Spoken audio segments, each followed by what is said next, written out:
Hello दोस्तों, आज मैं बताऊंगी नवरात्र में उपवास कैसे करें।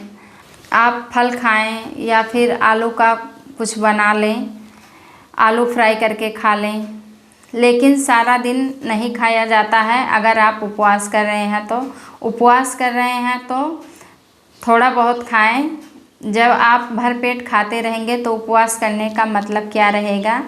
इसीलिए जब भी आप उपवास पहली बार और लास्ट बार करें तो कम से कम खाने का प्रयास करें और माता रानी का पूजा पाठ करें, भजन भाव करें, शरबत बनाकर पी लें, चाय बनाकर पी लें, लेकिन ज़्यादातर भारी भरकम चीज़ ना खाएं। जो 9 दिन का उपवास करते हैं वो सब समा का चावल, कुट्टू का आटा ये सब खा सकते हैं, क्योंकि 9 दिन रहना आसान बात नहीं है। बहुत ही परेशानी होता है 9 दिन रहने में, तो इसीलिए वो सब खा सकते हैं। लेकिन अगर आप पहली बार या लास्ट बार कर रहे हैं तो आप कम से कम खाएं तो ज़्यादा अच्छा रहेगा। नवरात्र के व्रत में सरसों का तेल नहीं उपयोग किया जाता है।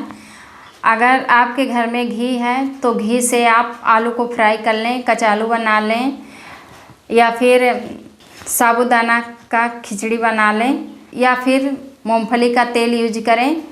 उपवास में घी या मूंगफली का तेल ही यूज किया जाता है, लेकिन उस दिन आप सफाई ज़्यादा रखें, सफाई पर पूरा ध्यान दें अगर जिस दिन आप उपवास कर रहे हैं। अगर मेरा वीडियो आप लोग को अच्छा लगे तो इसे लाइक करें और मेरे चैनल को सब्सक्राइब करें।